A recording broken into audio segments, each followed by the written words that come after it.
Hello. देखिए, आज हम रीजनिंग का पेपर सॉल्व करेंगे जो 2018 में वीडियो के एग्ज़ाम में पूछा गया था 22 और 23 दिसंबर को। कंप्लीट हम लोग पहले पेपर को एनालिसिस करेंगे कि पेपर में कैसा क्वेश्चन आ रहा है और हमें कैसे तैयारी करनी है। और आज से ये डेली लेक्चर आपको मिलेगा रीजनिंग के लिए। शाम को 6 बजे आपको डेली लेक्चर मिलेगा रीजनिंग से संबंधित। हमने टारगेट रखा है कि वीडियो के एग्ज़ाम में हमें 250 प्लस नंबर लेके आना है, ताकि हमें कट ऑफ की कोई चिंता ना रहे। 300 में से 250 प्लस नंबर लेके आना है और उसके लिए हम अभी से जी जान लगा के तैयारी करेंगे। और रीजनिंग का जो भी पोर्शन होगा वो हम कंप्लीट आप लोगों को कराएंगे। उसके बाद हिंदी और जीएस आप लोग खुद करेंगे। उसमें भी यदि हमारा कोई सहयोग रहेगा तो हम ज़रूर आप लोगों को अपडेट करेंगे। देखिए, इस समय हम कोचिंग भी पढ़ा रहे हैं और हाई कोर्ट में हम भी काम करते हैं, तो समय की बहुत कमी रहती है, इसलिए वीडियो नहीं बना पा रहे थे। लेकिन कोशिश करेंगे कि अब से रेगुलर वीडियो आपको 6 बजे मिला करेगा। 6 बजे शाम को हर रोज़ एक वीडियो ज़रूर मिलेगा वीडियो से संबंधित, जिसमें हम रीजनिंग को टारगेट करके रीजनिंग का क्वेश्चन सॉल्व करेंगे। सबसे पहले हम लोग प्रीवियस ईयर का रीजनिंग का क्वेश्चन देख लेते हैं और इसके साथ साथ हिंदी और जीके जीएस का भी जो क्वेश्चन आया है उसको भी हम लोग देखेंगे, पूरा एनालिसिस करेंगे। यदि आप लोगों को ये कंप्लीट पेपर चाहिए तो आप लोग कमेंट करके बताइएगा कि आप लोग कैसे तैयारी कर रहे हैं, कैसे नहीं कर रहे हैं। तो चलिए, आज हम रीजनिंग का कंप्लीट देखते हैं पेपर। ये पार्ट 1 होगा, क्योंकि इसमें 50 क्वेश्चन पूछा गया है, तो हम 25 क्वेश्चन कोशिश करेंगे कि इस पार्ट में हम लोग सॉल्व करें। तो देखिए, 51 से स्टार्ट हुआ है। 51 नंबर में क्वेश्चन में क्या कहा गया है कि इसमें विषम शब्द को पहचानना है। ये काफ़ी इम्पोर्टेंट है और इससे जो विषम शब्द पहचानने वाले क्वेश्चन हैं, इससे 4 से 5 क्वेश्चन हर पेपर में पूछा गया है। तो इस पे आप लोगों को कमांड बनाना है और इसके लिए आप लोग की वो एक बुक हमने सजेस्ट किया था, उस बुक को आप लोग पढ़िएगा। नहीं तो आप लोग तैयार रहिएगा। हम उस बुक को पूरा जितना दिया है सारा कुछ कराएंगे। इसमें जीके का काफ़ी रोल होता है इस टाइप के क्वेश्चन को करने में। तो देखिए, इसमें क्या होगा सही ऑप्शन। इसमें दिया है गेंडा, शेर, भेड़िया और बाघ। तो हम ये देखते हैं कि ये तीनों क्या हैं, एक कैटेगरी के जानवर हैं, और गेंडा क्या है, अलग कैटेगरी का जानवर है। मतलब कि ये तीनों मांसाहारी जानवर हैं और गेंडा क्या है, शाकाहारी जानवर है, इसलिए हम लोग इसको अलग रखेंगे। तो ऑप्शन ए हो जाएगा इसमें। चलिए, नेक्स्ट क्वेश्चन हम देखते हैं। नेक्स्ट क्वेश्चन फिगर से रिलेटेड है और ये काफ़ी अच्छा क्वेश्चन है और इसको पहचानने का सिर्फ एक तरीका है। आपको सभी फिगर पे ध्यान नहीं देना है कि कितना फिगर है कितना नहीं, इस पर ध्यान नहीं देना है। एक सिंबल को पकड़िए और उस सिंबल को पकड़ने के बाद आप देखिए, इसका मैच इससे कराया गया है, तो पूछा गया है कि इसका मैच किससे होगा। तो आप लोग यहाँ पे देखिए, एरो आप लोग यहाँ पे देख रहे हैं। एरो को फिर से यहाँ पे क्या कर दिया गया, सीधा कर दिया गया है। तो सबसे पहले एलिमिनेट कीजिए। यहाँ पे ट्रायंगल है, तो क्या यहाँ पे ट्रायंगल आया है यहाँ पे, तो देखिए ये नहीं है, तो ये ऑप्शन गलत, ये ऑप्शन गलत। अब 2 जगह ट्रायंगल आया है, लेकिन इसका शेप क्या है, मतलब इसका डायरेक्शन अलग अलग डायरेक्शन में दिया गया है। तो हम लोग पहले इससे डिसाइड करते हैं कि ये क्या होगा। देखिए, एरो पहले इस तरह था, अब क्या हो गया, इस तरह हो गया। तो एरो को हम लोग ऐसे ले जाके सीधा करेंगे। वैसे ही ये जो ट्रायंगल है इस टाइप का है, तो इसको जब हम सीधा करेंगे तो ये ट्रायंगल कैसे बन जाएगा, ऐसे बन जाएगा। तो ये जो ऑप्शन नंबर बी है, ये ऑप्शन नंबर बी हमारा सही हो जाएगा। अब देखिए, एक फिगर को हमने पकड़ा और क्वेश्चन का आंसर हमें मिल गया। हमें सारे फिगर को नहीं देखना है कि सारे फिगर को देखेंगे तो टाइम भी लगेगा और क्वेश्चन भी कंफ्यूज कर देगा आपको। चलिए, इसमें हम लोग देखते हैं कि इसमें क्या हमारा सही है। देखिए, इसमें भी विषम शब्द आपको पहचानना है, तो इसमें आप लोगों को ये देखना है कि कौन पार्क कहाँ है। अब देखिए, जिम कार्बेट कहाँ है, उत्तराखंड में है। रणथंभौर राजस्थान में है। बांधवगढ़ ये मध्य प्रदेश में है और तुंगभद्रा कर्नाटक में है। तो यहाँ पे देखिए, जो तुंगभद्रा है वो दक्षिण भारत का पार्क है और ये तीनों क्या है, उत्तर भारत का है। इससे एक डिफरेंस आपको मिल गया। और दूसरा डिफरेंस ये है कि ये तीनों जो पार्क हैं इसमें आपको टाइगर को रखे जाते हैं और इसमें ये पर्टिकुलर वैसा विशेष नहीं है। तो ये तीनों किसके लिए जाने जाते हैं? टाइगर के लिए जाते हैं और उत्तर भारत में हैं, इसलिए ये तीनों समान हैं और तुंगभद्रा क्या है? अलग है। तो इसका आंसर क्या हो जाएगा? तुंगभद्रा। सेम क्वेश्चन इसमें भी विषम शब्द आपको पहचानना है कि विषम क्या है। अब देखिए इसमें ये सब बैंक दिए गए हैं, लेकिन एक सेबी क्या है? सेबी शेयर मार्केट से डील करता है, ये बैंकिंग सेक्टर से नहीं डील करता है। बाकी सब भी जो हैं वो बैंकिंग सेक्टर से डील करते हैं। तो हमारा जो आंसर होगा बी हो जाएगा, सेबी। चलिए नेक्स्ट क्वेश्चन देखते हैं। नेक्स्ट क्वेश्चन भी देखिए इसी पे आधारित है कि इसमें समानता दिखाया गया है कि कौन सा समान है। तारापुर, कुंडलकुलम, कैगा, काकरापार, कलपक्कम, नरोरा, ये सब क्या है? न्यूक्लियर पावर प्लांट है। और इसमें रावत भाटा भी न्यूक्लियर पावर प्लांट है, ये राजस्थान में है। तो इसका सिमिलर क्या हो गया? बी। तो यही हमारा ऑप्शन बी हो जाएगा। चलिए नेक्स्ट देखते हैं वेन डायग्राम। वेन डायग्राम काफ़ी इंपॉर्टेंट है और इससे लगभग 5 क्वेश्चन पूछे गए थे दोनों पेपर में। तो इसको सॉल्व करने का सबसे आसान तरीका हम लोग देखते हैं क्या है। देखिए इसमें दिया है 25 पर्यटकों को समूह में 10 गुजराती बोलते हैं, 12 मराठी बोलते हैं और 5 गुजराती के साथ साथ मराठी भी बोलते हैं। उन लोगों की संख्या ज्ञात कीजिए जो न तो गुजराती बोलते हैं ना ही मराठी बोलते हैं। तो इसमें आप 2 वेन डायग्राम बना लीजिए। इस तरह 2 वेन डायग्राम बनाएंगे। एक हो गया गुजराती लैंग्वेज बोलने वाले और दूसरा हो गया मराठी लैंग्वेज बोलने वाले। गुजराती के कितने बोलने वाले हैं? 10 हैं और मराठी 12 हैं। और जो 5 हैं ये दोनों बोलते हैं, गुजराती भी बोलते हैं और मराठी भी बोलते हैं। तो देखिए गुजराती वाला ये सिंबल है, ये सर्किल है, तो इसमें 5 पहले से आ गया और बोलते कितने हैं? टोटल 10। तो यहाँ पे 5 और हो जाएगा और यहाँ पे कितना है? 12। 5 पहले से यहाँ आ गया है तो ये कितना होगा? 7 हो गया। 7। अब इसको जोड़ लीजिए, 5 5 10 और 7 17। टोटल लोग कितने हैं? 25। तो 17 लोग या तो गुजराती बोलते हैं या मराठी बोलते हैं या दोनों बोलते हैं। लेकिन जो बच गए वो क्या है? दोनों में से कोई नहीं बोलता है। तो 17 में से 25 में से हम 17 घटाएंगे तो क्या आ जाएगा? आपका आंसर 8 आ जाएगा। तो इस तरह हम आसानी से कर सकते हैं इस वेन डायग्राम के क्वेश्चन को। चलिए एक और वेन डायग्राम हम देखते हैं, उसको क्वेश्चन को कैसे सॉल्व करना है। देखिए 38 छात्र हैं, इसमें 18 को क्रिकेट पसंद है, 20 को फुटबॉल पसंद है और 15 को चेस पसंद है। 8 छात्र क्रिकेट और चेस दोनों पसंद करते हैं।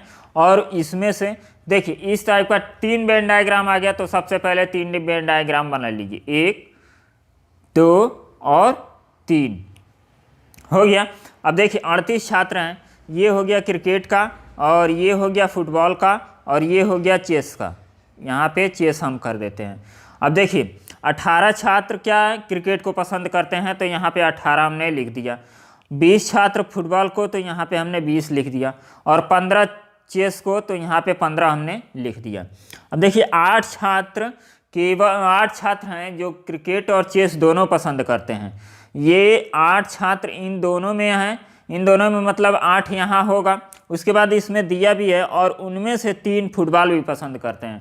मतलब 8 छात्र जो हैं इसमें से 3 लोग ये तीनों गेम को पसंद करते हैं। तो 3 को यहाँ पे रख दीजिए और 8 में से 3 गया तो यहाँ पे 5 आ जाएगा। 5 लोग क्रिकेट चेस और क्रिकेट को पसंद करते हैं और 3 लोग क्या करते हैं? तीनों को पसंद करते हैं। तो देखा जाएगा क्रिकेट और चेस को, तो 8 लोग आपका आंसर आ गया। उसके बाद क्या बोला है? अब देखिए इसको मिटाना पड़ेगा। अब देखिए हम लोग यहाँ पढ़ लेते हैं। 7 स्टूडेंट और हैं जो क्रिकेट ओनली क्रिकेट को पसंद करते हैं। ये क्रिकेट का है तो 7 स्टूडेंट केवल क्रिकेट को पसंद करते हैं और 6 स्टूडेंट केवल चेस को। तो 6 स्टूडेंट हो गए केवल चेस को। How many student like football? अब देखिए इतना दिया है तो हम यहाँ पे देख रहे हैं कि फुटबॉल को पसंद करने वाले कितने हैं? केवल फुटबॉल को पसंद करने वाले। तो हमें इस फिगर को भरना है और इस प्लेस को भरना है। तो देखिए चेस में कितने हैं? 15। तो 6 और 5 11 और 11 और 3 कितना हो गया? 11 3 14। तो यहाँ पे कितने स्टूडेंट आएंगे? 1 स्टूडेंट। और इसको देखिए 7 3 10 और 10 5 15। 15 में से 18 में से 15 घटेगा तो ये हो गया 3। मतलब 3 यहाँ आ गया, 3 यहाँ, 3 यहाँ, 3 यहाँ और 1 यहाँ। तो 3 3 6 1 7 लोग यहाँ पे हो गए। और टोटल है कितने स्टूडेंट फुटबॉल के पसंद करने वाले? 20। तो 7 यहाँ पे आ गए, तो ओनली 13 स्टूडेंट होंगे जो केवल फुटबॉल को पसंद करते होंगे। इसमें फिगर में आप लोगों को क्वेश्चन नहीं दिखाई दे रहा होगा, लेकिन क्वेश्चन आप लोगों को समझ में आ गया होगा। हम पेपर आप लोगों को प्रोवाइड कर देंगे, तो उसमें आप लोग फिर से इस क्वेश्चन को लगाइएगा, तो आप लोगों को और अच्छे से समझ में आएगा।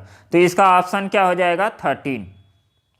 चलिए नेक्स्ट क्वेश्चन देखते हैं। ये भी क्या है? वेन डायग्राम का क्वेश्चन है, और इसको भी हम लोग सॉल्व करते हैं। इसको अच्छे से हम लोग सॉल्व करेंगे। देखिए, एक अस्पताल में कुछ मरीज डॉक्टर से अपने बीमारी के बारे में परामर्श के लिए प्रतीक्षा कर रहे हैं। 40 रोगियों को मधुमेह, 30 रोगियों को उच्च रक्तचाप और 22 रोगियों को मधुमेह तथा उच्च रक्तचाप दोनों हैं, जबकि 17 रोगियों को न तो मधुमेह है न ही उच्च रक्तचाप है की समस्या है। अस्पताल में प्रतीक्षा कितने लोग कर रहे हैं? अब देखिए, इस क्वेश्चन को सॉल्व करने का सबसे अच्छा तरीका ये है कि देखिए, हम लोग 2 डायग्राम बनाएंगे, 2 सर्किल, क्योंकि इसमें 2 ही रोग की बात की गई है, एक मधुमेह की और एक ब्लड से रिलेशन हाई ब्लड प्रेशर की मरीज हैं। तो यहाँ पे देखिए 40 लोगों को मधुमेह है, तो यहाँ पे 40 नीचे लिख देते हैं। यहाँ पे 40 लोगों को मधुमेह है और 22 और 30 लोगों को उच्च रक्तचाप, 30 लोगों को हाई ब्लड प्रेशर है और 22 रोगियों को मधुमेह और उच्च रक्तचाप दोनों हैं। तो यहाँ पे 22 क्या हो जाएगा? बीच में आ जाएगा। और उसके बाद 17 ऐसे हैं जिनको ना मधुमेह है ना ही उच्च रक्तचाप, मतलब ये आए हैं उनके साथ, तो 17 को हम अलग रखते हैं। अब देखिए, इसको पहले हम लोग सॉल्यूशन कर लेते हैं। ये जो बी वाला सर्किल है, इसमें 22 पहले से हो गए और टोटल मरीज कितने हैं? 30। तो यहाँ पे कितना हो जाएगा? 8 हो जाएगा। उसी तरह यहाँ पे जो मधुमेह के बीमारी वाले हैं, डायबिटीज के, इसमें 40 पेशेंट हैं, 40 में से 22 तो आ गए यहाँ, तो यहाँ पे कितने हो जाएगा? 18। तो 18 ये हो गए। अब सबको हम जोड़ देंगे, यहाँ पे कितने टोटल हो गए? तो देखिए 18 22 कितना हो गया? 40, और 40 और 8 कितना हो गया? 48, और 48 में 17 हम लोग जोड़ देंगे, क्योंकि 17 क्या है? विदाउट एनी डिजिट हैं, तो ये क्या हो जाएगा? इसमें जोड़ेंगे तो 17, 8 और 7 कितना हो जाएगा? 15, 4 1 5 और 6, तो टोटल मरीज कितने हो गए? आपके 65 हो गए। तो यहाँ पे आंसर क्या आ जाएगा? 65 ये लोग हैं जो बाहर प्रतीक्षा कर रहे हैं। यदि मरीज की बात की जाएगी तो देखिए 17 को काउंट नहीं करेंगे, क्योंकि ये मरीज तो है नहीं, लेकिन हमें सभी लोगों को बोला है रोगी प्रतीक्षा, हाँ यही होगा, 65 ही इसका आंसर होगा। टोटल कितने हैं? तो 65 हो गए।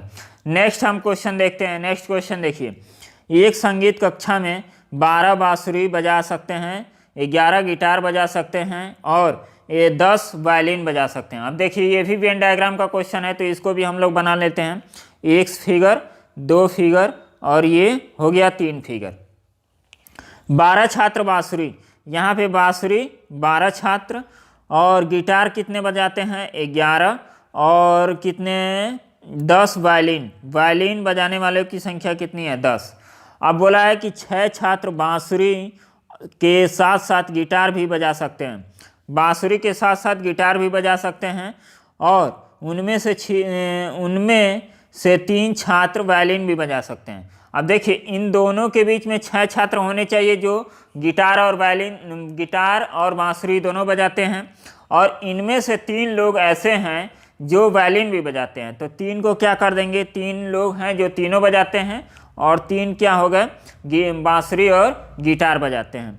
तो 6 लोग हो गए। उसके बाद आगे देखिए, 3 छात्र केवल गिटार बजाते हैं, 3 छात्र यहाँ पे केवल गिटार बजाते हैं, 4 छात्र केवल वायलिन बजाते हैं, 4 छात्र यहाँ पे हो गए केवल वायलिन बजाते हैं। कितने छात्र केवल बांसुरी बजा सकते हैं? अब इस क्वेश्चन को ध्यान से हमें पढ़ना है और देखना है। अब यहाँ पे देखिए, इसका आंसर लाना थोड़ा सा कठिन है, लेकिन हम जैसे बता रहे हैं वैसे करेंगे तो कोई कठिनाई आपको नहीं होगी। सबसे पहले हम इसको सॉल्व करते हैं कि गिटार और वायलिन कितने लोग बजा सकते हैं। अब देखिए, गिटार बजाने वालों की संख्या कितनी है? 11 है। तो पहले से कितने आ गए हैं? 3 3 6 3 9, तो यहाँ पे कितने आएंगे? 2 आएंगे। अब वायलिन बजाने वालों की संख्या कितनी है? 10 है। तो 10 में से कितने आ गए? 3 2 5 और 5 4 9, तो यहाँ पे कितने? 1 आ जाएंगे। टोटल इनकी संख्या 10 हो गई और इनकी संख्या कितनी हो गई, 11 हो गई। अब यहाँ पे देखिए कितने लोग बांसुरी बजाते हैं, तो पहले से कितने आ गए, 3 3 6 और 1 7, तो 7 लोग पहले से आ गए हैं, तो 5 लोग क्या होंगे, केवल बांसुरी बजाते होंगे, तो इसका आंसर क्या हो जाएगा, 5 हो जाएगा। अब देखिए इसको वेन डायग्राम को कठिन माना जाएगा और इसको सॉल्व करने का जैसे हम प्रोसेस बताए हैं वैसे सॉल्व करेंगे तो काफ़ी इजी से सॉल्व होगा। डायरेक्ट आप इसका आंसर निकालेंगे तो कभी नहीं आएगा। तो चलिए नेक्स्ट क्वेश्चन को हम लोग देखते हैं। फिगर काउंटिंग क्वेश्चन है। इसमें अब पूछा गया है कि टोटल रेक्टेंगल की संख्या कितनी है, आयतों की संख्या कितनी है। तो ये काफ़ी सिंपल क्वेश्चन है। एक बड़ा वाला हो गया और 1 2 3, तो इसका आंसर आएगा 3। 3 के अलावा आपको कुछ नहीं मिलेगा। चलिए नेक्स्ट क्वेश्चन हम देखते हैं। नेक्स्ट क्वेश्चन में आपको फिगर काउंटिंग देखना है। तो यहाँ पे देखिए सबसे पहले जब भी त्रिभुज का क्वेश्चन हो तो आप छोटे से स्टार्ट कीजिए। 1 2 3 4 5 6, 6 हो गया। 6 के बाद ये हो गया 7, फिर 8, 8 के बाद यहाँ भी 9, 9 के बाद 10, 10 हो गया। 10 के बाद 11 और 11 के बाद 12 और फिर ये वाला 13 14 15 और एक बड़ा वाला 16। तो इसमें टोटल फिगर कितने होंगे, टोटल त्रिभुज 16 हो जाएंगे। चलिए नेक्स्ट क्वेश्चन हम लोग देखते हैं। नेक्स्ट क्वेश्चन पासा से रिलेटेड है। इसमें बताया है कि मानक पासा वह है जिसमें अपोजिट सरफेस का जो सम है वो कितना होना चाहिए, 7 होना चाहिए। तो इसमें आप लोग काउंट कीजिए कि पूछा क्या है। इसमें पूछा क्या है पहले इसको देख लेते हैं। यहाँ पे देखिए नीचे दी गई आकृति में से किसे अगर मोड़ा जाए तो मानक पासा बन सकता है। अब देखिए मानक पासा कौन सा बन सकता है। यहाँ पे पहले वाले आंसर पे हम लोग मार्क करते हैं तो देखिए यहाँ पे क्या हो जाता है, 2 और 5 अपोजिट सरफेस है, 7 हो गया। 1 और 3 4 होगा, तो इसका मतलब क्या हो गया, ये वाला गलत हो गया। फिर यहाँ पे 2 और 5 7 हो गया और 3 4 7 और 6 1 7, तो ऑप्शन ये हो गया। आगे बढ़िए, ज़्यादा टाइम नहीं वेस्ट करना है। अब यहाँ पे डायरेक्शन का क्वेश्चन है। सुमन को ड्राइविंग करना पसंद है। एक दिन वह अपने घर से जल्दी निकली और 8 किलोमीटर पूर्व की दिशा में चली। अब इस क्वेश्चन को कैसे करेंगे, डायरेक्शन आप लोग जानते ही हैं, ये होता है ईस्ट, ये होता है वेस्ट और ये होता है नॉर्थ और ये होता है साउथ। इस तरह का डायरेक्शन होता है। तो चलिए हम लोग करते हैं। 8 किलोमीटर क्या हो गया, ये ईस्ट की तरफ गई, पूर्व दिशा की ओर। उसके बाद क्या बोला है, फिर 90 डिग्री सुई के विरुद्ध मतलब एंटी क्लॉक घूम गई और एक झील पर पहुंची और उससे पहले उसने 15 किलोमीटर गाड़ी चलाई। एंटी क्लॉक मतलब ये, और ये दूरी कितनी है, 15 किलोमीटर। तो उसके घर से दूरी कितनी होगी झील की, तो बस इसको पूछा गया। तो आप लोग पाइथागोरस प्रमेय पढ़े होंगे, तो पाइथागोरस प्रमेय इसमें लगा देंगे तो ये 8 और 15 पे जो पाइथागोरस ट्रिपल निकलता है तो ये इसका मान 17 हो जाएगा। 8 का स्क्वायर प्लस 15 का स्क्वायर करेंगे और उसको रूट में निकालेंगे तो ये 17 आपका आंसर हो जाएगा। नेक्स्ट क्वेश्चन देखिए। नेक्स्ट क्वेश्चन ये भी काफ़ी अच्छा क्वेश्चन है। इस क्वेश्चन को आप लोग दोबारा सॉल्व कीजिएगा, वीडियो को पॉज कीजिए और क्वेश्चन को सॉल्व करके अपना स्टेटस देखिए कि आप कितने पानी में हैं और आपसे क्वेश्चन बन रहा है कि नहीं बन रहा है। ये सिंपल क्वेश्चन नहीं है। देखिए दीपक अपने कार्यालय से निकला और पूर्व की ओर 5 किलोमीटर चला। दीपक को मान लीजिए कि यहाँ है और पूर्व की ओर 5 किलोमीटर ये चलता है और फिर बाईं ओर मुड़ गया तथा अपने घर पहुँचने के लिए, अब देखिए बाईं ओर मुड़ना दाईं ओर मुड़ना, इसका सिंपल सा एक हम आपको ट्रिक बता देते हैं। आप मान लीजिए कि यहाँ पे खड़े हैं, जब भी आपसे पूछा जाए कि बाईं ओर मुड़ना और दाईं ओर मुड़ना, तो इसमें आपको क्या करना है, जब भी राइट हैंड साइड मुड़ने को कहा जाएगा तो ये वाला डायरेक्शन मतलब क्लॉकवाइज डायरेक्शन चलेंगे तो ये किस तरह मुड़ेगा, राइट की तरफ। और इधर जब आप मुड़ेंगे तो ये कितना एंटी क्लॉकवाइज आपको चलना होगा, तो ये क्या हो जाएगा, लेफ्ट की तरफ। तो आपको बार बार पेज नहीं मोड़ना है। कई लड़कों को देखे हैं अपने कोचिंग में भी कि वो लड़के क्या करते हैं, पेज को मोड़ने लगते हैं। तो ऐसा नहीं करना है। यदि राइट हैंड साइड चलना है तो क्लॉकवाइज, लेफ्ट हैंड साइड चलना है तो एंटी क्लॉकवाइज, बस इतना याद रखिए। तो देखिए पूर्व की ओर 5 किलोमीटर चला, उसके बाद बाईं ओर मतलब एंटी क्लॉक कहाँ, ऊपर की ओर गया तथा अपने घर तक पहुंचने के लिए 12 किलोमीटर चला। तो ये दूरी कितना हो गया, 12 किलोमीटर। फिर मदन, अब देखिए यहाँ पे दीपक था और ये दीपक का डायरेक्शन है। अब मदन को देखते हैं। मदन जो कि उसी कार्यालय में काम करता है, उसने अपने कार्यालय से निकला और पश्चिम की ओर 5 किलोमीटर चला। ये पश्चिम की ओर 5 किलोमीटर चले हैं और फिर बाईं ओर मुड़कर, अब देखिए बाईं ओर मुड़ा मतलब एंटी क्लॉकवाइज, तो इधर चल जाएंगे तो क्लॉकवाइज हो जाएगा, तो इधर नहीं चलना है, इधर चलना है। ये किधर हो गया, एंटी क्लॉकवाइज चला और 12 किलोमीटर ये भी चले, इधर गए 12 किलोमीटर ये भी चला। पूछा दीपक और मदन के घर की लघुत्तम दूरी क्या है। यहाँ भी देखिए ट्रिपलेट काम करेगा, इसको इसको मिला देंगे और इसको इसको मिला देंगे तो ये ट्रिपलेट हो जाएगा। तो 12, 5 पर 13, ये एक ट्रिपलेट है, इसको याद रखिए। 8, 15, 17 ये एक ट्रिपलेट है। 3, 4, 5 एक ट्रिपलेट है।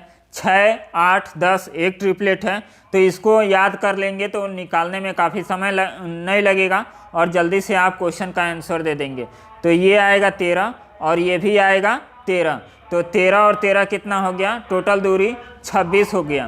तो इसी तरह हम लोगों को क्वेश्चन लगाना है और इजी वे में लगाना है। हमारा 43 नंबर आया था, तो हमारा पूरा कॉन्सेप्ट क्लियर है और हम 2017 से कोचिंग पढ़ा रहे हैं और इस समय भी हम अपना कोचिंग चला रहे हैं। कोचिंग में लगभग 100 से ज़्यादा लड़के हैं, तो सबको हम पढ़ाते हैं रीजनिंग और मैथ।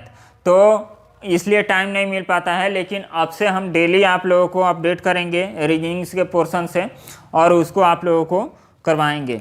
तो यहाँ पे देखिए नीचे दी गई आकृति में से किसका दर्पण प्रतिबिंब और जल प्रतिबिंब दोनों समान है। अब दर्पण प्रतिबिंब जानते हैं कि ये वाला होता है कि ये सामने कोई फिगर दिखा है तो इसमें, और जल प्रतिबिंब नीचे होता है, यहाँ कोई वस्तु रखा है तो इसमें क्या फिगर वो बनेगा। तो आप लोग ये समझ गए होंगे कि जल प्रतिबिंब और दर्पण प्रतिबिंब किसे बोलते हैं। तो देखिए हम लोग कैसे इस फिगर को सॉल्व करेंगे, इसको हम लोग देख लेते हैं। अब देखिए ये 4 फिगर दिए गए हैं और चारों में से बोला गया है कि कौन सा ऐसा फिगर है जो दर्पण प्रतिबिंब भी और पानी वाला जो जल प्रतिबिंब भी दोनों में समान होगा। तो हम लोग एल्यूमिनेशन का मेथड अपनाएंगे। जब भी आप क्वेश्चन सॉल्व कीजिए एल्यूमिनेशन का मेथड अपनाइए, उससे काफ़ी आसान हो जाता है। अब देखिए इसको हम लोग दर्पण प्रतिबिंब करेंगे तो ये तो सेम आएगा, लेकिन जल प्रतिबिंब करेंगे तो ये क्या हो जाएगा, ये वाला पोर्शन नीचे चला जाएगा। तो पहला ऑप्शन क्या हो गया, कट गया। अब दूसरे ऑप्शन पे आते हैं, इसका भी दर्पण प्रतिबिंब सेम होगा, लेकिन जल प्रतिबिंब क्या होगा। अब देखिए ऊपर है और ये चला जाएगा नीचे, तो ये भी एलिमिनेट हो गया। अब इसका देखते हैं, इसका भी दर्पण प्रतिबिंब क्या होगा, सेम होगा, लेकिन जल प्रतिबिंब ये ऊपर एक त्रिभुज निकला है, त्रिभुज टाइप का, तो ये चला जाएगा नीचे, तो ये भी एलिमिनेट हो गया। बच गया कौन, डी। तो डी ऑप्शन आपका करेक्ट हो जाएगा। इसको आप लोग देख लीजिएगा, इसका जल प्रतिबिंब भी और दर्पण प्रतिबिंब दोनों भी समान होगा, तो यही आपका आंसर हो जाएगा। नेक्स्ट क्वेश्चन देखिए, ये पासा से क्वेश्चन है।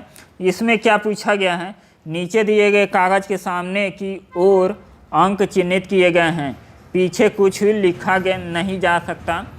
तो कागज के अंक ये सब देखिए पासा को मोड़ा गया है और उससे बताया गया है कि कौन सा पासा इसका आंसर होगा। अब चलिए हम लोग देखते हैं, यहाँ पे 2, 1 और 6, 2, 1, 6, तो यहाँ पे कौन सा आ रहा है। अब यहाँ पे इसको आप लोग फिगर को देखिए, यहाँ पे आप लोग ध्यान फोकस कीजिए। यहाँ पे देखिए यदि 2 फ्रंट पे आएगा तो ऊपर आना चाहिए 1 और साइड में आना चाहिए 1, तो 2 फ्रंट पे नहीं है, 1 फ्रंट पे है, तो ये क्या हो गया, गलत हो गया। अब नेक्स्ट ऑप्शन को हम लोग करेक्ट करते हैं। अब 5 को फ्रंट पे यदि आ रहा है तो 4 कहाँ आना चाहिए, ऊपर आना चाहिए। अब देखिए 4 को हम लोग यहाँ से काट के नीचे लगा देंगे तो 4 फ्रंट पे आ गया, तो 4 फ्रंट पे आ गया, यहाँ पे 5 फ्रंट पे है। यदि यहाँ पे 5 फ्रंट पे है तो यहाँ पे 4 होना चाहिए, लेकिन वहाँ पे नहीं है, तो ये भी ऑप्शन क्या हो गया आपका, एलिमिनेट हो जाएगा। नेक्स्ट क्या है, 4 फ्रंट पे है और 5 और 6 साइड में, तो ये आपका ऑप्शन एकदम करेक्ट होगा। कैसे होगा, यहाँ पे आप 4 को ला देंगे तो 4 फ्रंट पे आ गया, ऊपर आ गया आपका 5 और साइड में आपका आ जाएगा 6। तो ऑप्शन नंबर 3 क्या होगा, इसका राइट आंसर होगा। डी को मिलाने की कोई ज़रूरत नहीं है। नेक्स्ट हम लोग देखिए, इसको हम लोग पढ़ते हैं। यदि बाहरी आकृति को घड़ी की सुई के अनुसार 270 से और अंतस्थ मतलब अंतर वाले वृत्त आकृति को सुई के विरुद्ध 270 घुमाया जाए तो नीचे दी गई आकृति मूल से कौन समान होगी। अब देखिए 270 मतलब एक बार राइट क्लॉक फिर राइट फिर राइट, इस तरह हम लोग इसको मूव कराएंगे और देखेंगे कि कौन सा समान है। अब देखिए इल्यूमिनेशन मेथड हम लोग अप्लाई करेंगे और इल्यूमिनेशन मेथड से हम लोग का क्वेश्चन सही होता है कि गलत, उसको हम लोग आइडेंटिफाई करेंगे। अब देखिए इसके अंदर नीचे सर्किल दिया है तो सर्किल में कोई अंतर नहीं पड़ेगा चाहे जितना घुमाइए। और बाहर वाले को देख लेते हैं। यदि हम इसको घुमाते हैं, यहाँ पे पोजीशन है, यहाँ पे कर दिए, पहले देखिए यहाँ पे करेंगे तो इसका जो शीर्ष है वो यहाँ पे आ जाएगा, फिर इसको हम लोग घुमाएंगे तो यहाँ पे आ जाएगा, फिर हम लोग घुमाएंगे तो यहाँ पे आ जाएगा। मतलब ये फिगर कैसे बनेगा, ये फिगर आपका ऐसे बन जाएगा और देखिए ऐसे बन गया, जबकि ये क्या है, इसके इक्वल नहीं है। आधार आपका यहाँ पे आ गया और आधार कहाँ है, नीचे है, तो ये आपका गलत हो गया। नेक्स्ट क्वेश्चन देखिए।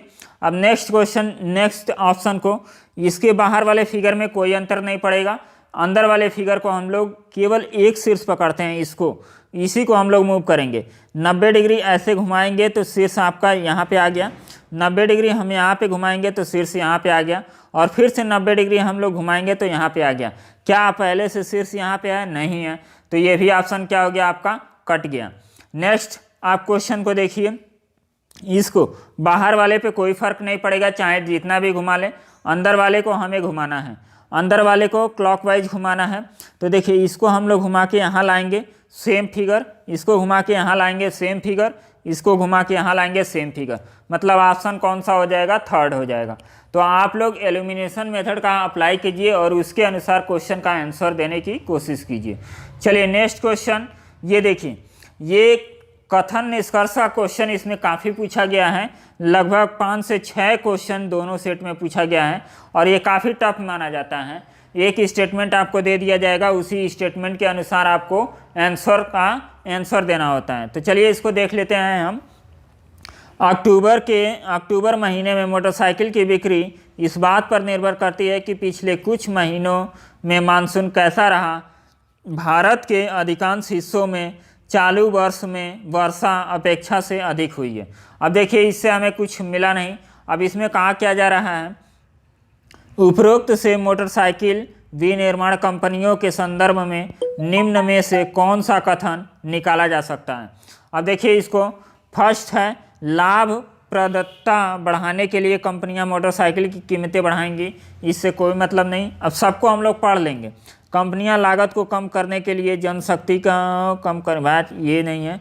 यदि कीमतें अपरिवर्तित बनी रहती हैं तो भी कंपनियों का राजस्व बढ़ेगा।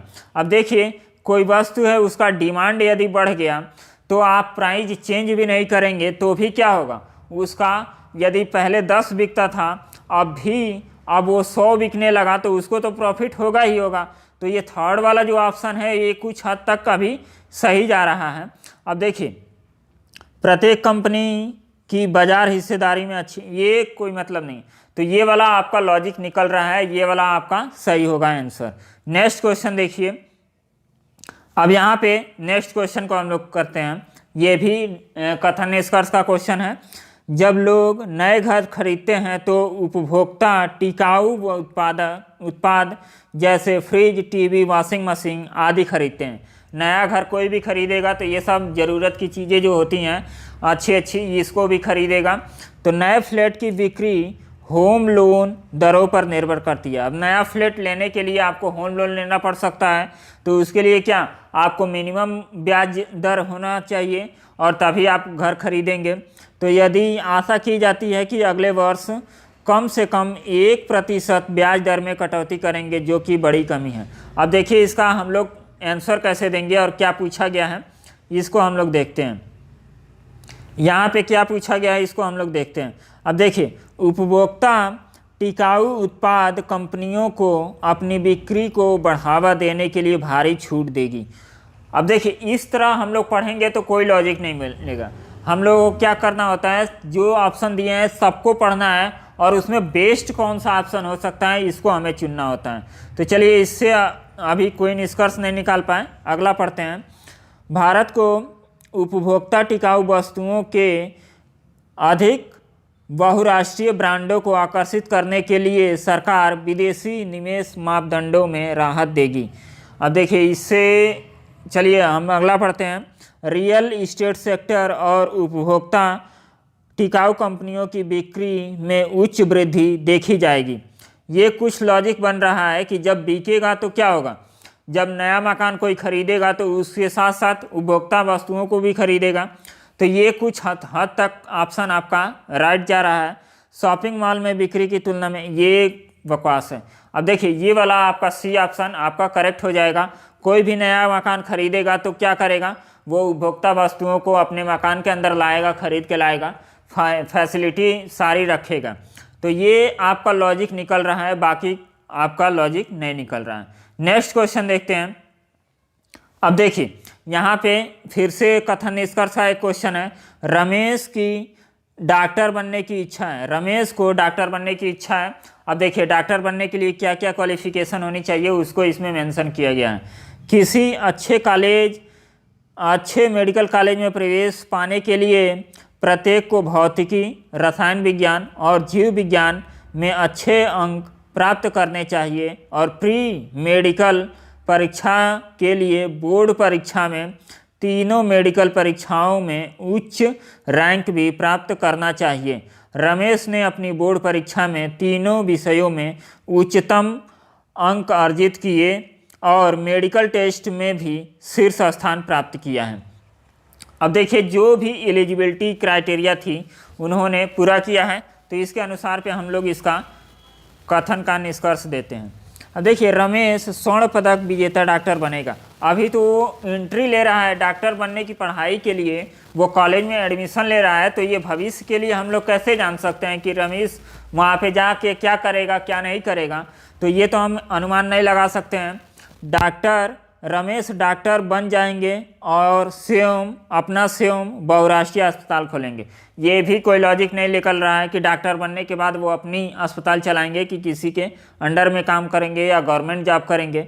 ये भी देखिए रमेश आसानी से अपनी पसंद के किसी भी मेडिकल कॉलेज में प्रवेश प्राप्त कर सकते हैं।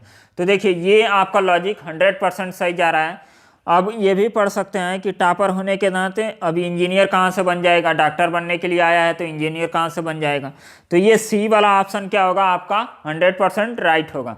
तो जब भी आप कथन निष्कर्ष का क्वेश्चन सॉल्व कीजिए तो जल्दीबाजी में आप क्वेश्चन को सॉल्व मत कीजिए। पहले आप कथन को पढ़िए कि कथन में कहा क्या गया है, उसके अनुसार 4 ऑप्शन जो आएंगे उसमें हमें बेस्ट ऑप्शन चुनना है कि बेस्ट ऑप्शन आपको कौन सा लग रहा है, वही आपका आंसर होगा। चलिए नेक्स्ट हम लोग पढ़ते हैं। यहाँ पे भी देखिए आपका कथन निष्कर्ष का क्वेश्चन है। मैं उस दुकान पर खरीदारी करना पसंद करता हूँ जिसमें अधिक ऑफर और छूट मिलती है, इसलिए मैं जी मार्ट पर अधिक और ब्लिस बाज़ार पर कम खरीदारी करना चुनता हूँ। अब देखिए जी मार्ट में वो क्यों जा रहा है, क्योंकि वहाँ ऑफर ज़्यादा मिल रहा है इसको और ब्लिस में कम मिल रहा है। तो चलिए हम लोग ऑप्शन देख लेते हैं कि ऑप्शन में क्या कहा गया है। जी मार्ट और ब्लिस बाज़ार दोनों में अधिक ऑफर छूट है। यदि अधिक ऑफर छूट है तो वो क्यों इसी में जा रहा है, तो ये तो गलत हो गया। ब्लिस बाज़ार में कोई ऑफर छूट नहीं है, ये भी हम नहीं कह सकते हैं। हो सकता है कि जी मार्ट है 20% का ऑफर दे रहा है, ब्लिस 15% का ऑफर दे रहा है, तब भी लोग इसको नहीं प्रीफर करेंगे, इसी को प्रीफर करेंगे। तो हम ये नहीं कह सकते हैं कि ब्लिस कोई ऑफर ही नहीं दे रहा है, इसको कहना गलत है। फिर नेक्स्ट ऑप्शन हम लोग पढ़ेंगे। नेक्स्ट ऑप्शन देखिए, जी मार्ट में ब्लिस की तुलना में अधिक ऑफर छूट मिल रहा है। तो ये क्वेश्चन क्या हो गया आपका राइट हो गया, आगे पढ़ने की कोई ज़रूरत नहीं है। जी मार्ट में अभी हमने शुरू में ही बताया कि जी मार्ट में अधिक उसको छूट मिल रहा है ब्लिस के अनुसार। देखिए यहाँ पे हम लोग फिर से कथन निष्कर्ष का क्वेश्चन है, ये वीडियो का क्वेश्चन है। आप लोग ये सोच रहे होंगे कि कोई और पेपर सेट हम सॉल्व करा रहे हैं, तो ये वीडियो का क्वेश्चन पेपर है जो 2018 में पूछा गया था। आप लोग खुद अनुमान लगा के देखिए कि इसमें कितने लेंदी क्वेश्चन पूछे गए हैं। यदि आप लोग पढ़ाई थोड़ा भी सीरियस कर रहे होंगे तो आप लोग पेपर सॉल्व किए होंगे और जान रहे होंगे। यदि आप लोग हल्के में अभी ले रहे हैं तो आप लोग समझिए बहुत बड़ी गलती कर रहे हैं, क्योंकि इसके बाद वीडियो कब आएगा ये कोई भरोसा नहीं है। ये बहुत ही अच्छा चांस है, इसको आप लोग ग्रैब कीजिए और अधिक से अधिक मेहनत कीजिए। और इसमें ये नहीं कीजिए आप लोग अभी से फालतू के चक्कर में इतना पड़ गए हैं कि डेट कब आएगा, डेट कब होगा, इसका एग्ज़ाम डेट कब होगा, कट ऑफ कितना जाएगा, ये फालतू के चक्कर में आपको नहीं पढ़ना है। मान लीजिए कि 10 दिन बाद आपका डेट निकल गया, क्या आप प्रिपेयर हैं कि 250 नंबर ला सकते हैं? आपका 10 दिन बाद एग्ज़ाम होगा तो 250 नंबर लाने के काबिल हैं आप? नहीं है ना। तो फिर से आप इसको प्रिपेयर कीजिए। आपको मान लीजिए कि 6 महीने का टाइम मिला, मैक्सिमम 6 महीने के अंदर तो ये पेपर होगा ना। लेकिन जिस लेवल का ये पेपर है उसमें आप लोग टारगेट बना के चलिए ना कि 250 नंबर हमको लेके आना है। इसके बाद तो आपको कोई पेपर देख नहीं रहा है, आप नई पढ़ाई करेंगे तो करेंगे क्या? आप रेलवे की हालत आप लोग देख रहे हैं कि रेलवे का एग्ज़ाम हुआ है, रिजल्ट आया है, कितना बड़ा महामारी चल रहा है। ये एक पेपर देने के बाद आप लोग तुरंत वीडियो के लिए आप एलिजिबल हो जाएंगे कि हाँ हम वीडियो बन गए।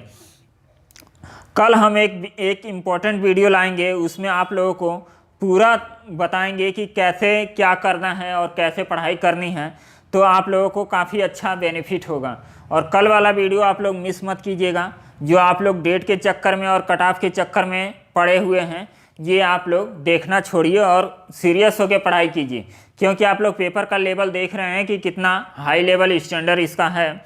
तो आप उस लेवल से पढ़ाई कीजिए और अच्छे से अपना मार्क इंक्रीज कीजिए। ये नहीं है कि 170 कट ऑफ जा रहा है तो हमारा भी 170 हो, तो पता चलेगा कि आप टाइटाफिस हो जाएंगे। आप मैक्सिमम कोशिश कीजिए कि हमें कट ऑफ ही देखना ना पड़े।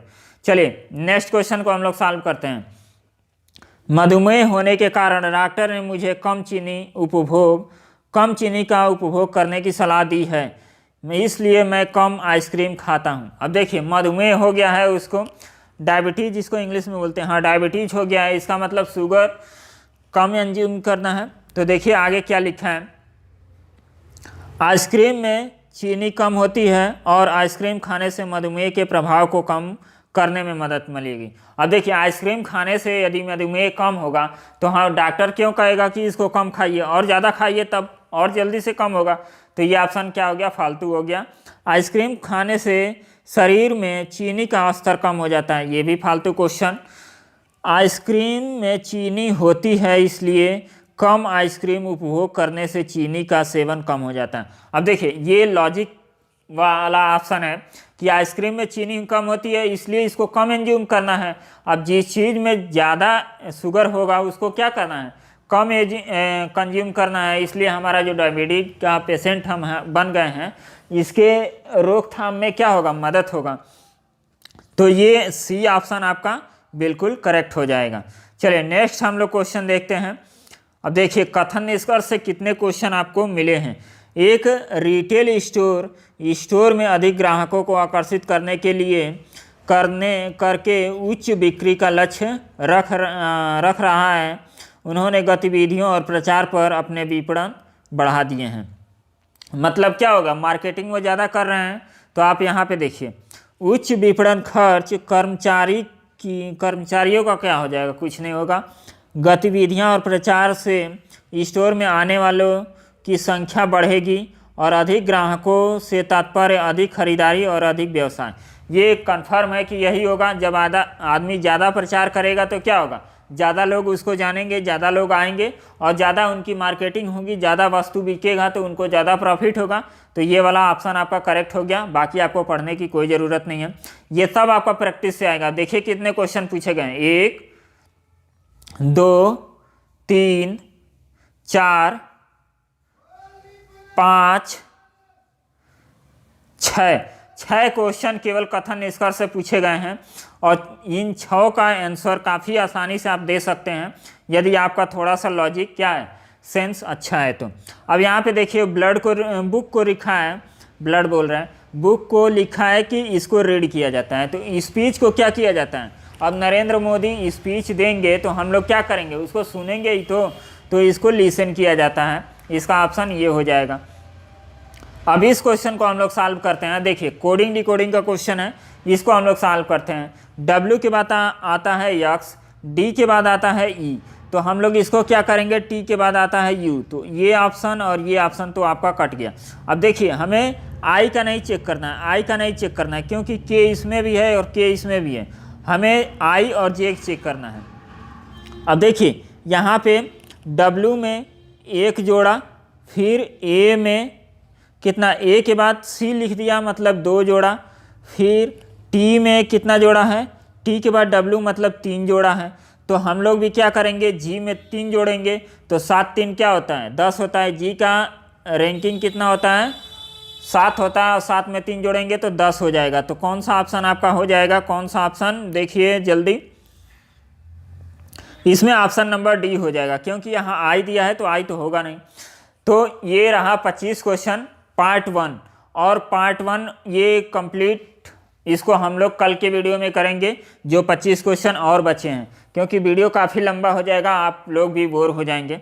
तो इसको आप लोगों को देखना है और अच्छे से समझ के क्वेश्चन को करना है। हम एक डिटेल वीडियो लाएंगे, उसमें हम लोगों को कैसे तैयारी करनी है ताकि हम लोग का नंबर ज़्यादा से ज़्यादा आए। तो इसको आप लोग ज़रूर फॉलो कीजिए और चैनल को सब्सक्राइब कर लीजिए। यदि आप लोगों को लगता है कि हाँ अच्छा कंटेंट आपको मिलेगा तो आप लोग चैनल के साथ जुड़ सकते हैं। बाकी आप लोगों की मर्ज़ी, आप लोगों को जुड़ेंगे तब भी अच्छा है, नहीं जुड़ेंगे तो भी अच्छा है। यदि हमारे पढ़ाने से एक लोगों को भी फ़ायदा हो रहा है तो मेरे लिए काफ़ी बेनिफिट होगा। देखिए हमारे पास भी टाइम की बहुत कमी रहती है, इसलिए हम कोशिश करते हैं कि हम एक लोगों का भी हेल्प कर दें तो वो काफ़ी अच्छा होगा और मेरा भी इसमें रिवीजन हो जाएगा। हम कोचिंग पढ़ाते हैं, उसमें भी हमारा रिवीजन होता है, तो हमारा भी तो टारगेट है कि 250 प्लस इसमें नंबर लेके आना है और हमें एक जॉब सिक्योर करना है। चलिए तो मिलते हैं नेक्स्ट पार्ट में, हम लोग कल फिर से मिलेंगे और तब तक के लिए धन्यवाद। आप लोग पढ़िए, मस्ती से रहिए, खुश रहा कीजिए। देखिए दुखी होने के लिए आप लोगों के पास हज़ारों कारण हैं, हमारे पास भी हज़ारों कारण हैं, लेकिन खुश रहने के लिए आपको केवल एक रीज़न चाहिए। उस रीज़न को खोजिए और खुश रहिए, क्योंकि खुश रहेंगे तभी आप लोगों की पढ़ाई होगी। Without happiness you can't read, you can't study very well. तो आप लोग खुश रहने की कोशिश कीजिए और अच्छे से पढ़ाई कीजिए। मिलते हैं नेक्स्ट वीडियो में, तब तक के लिए धन्यवाद, बाय बाय।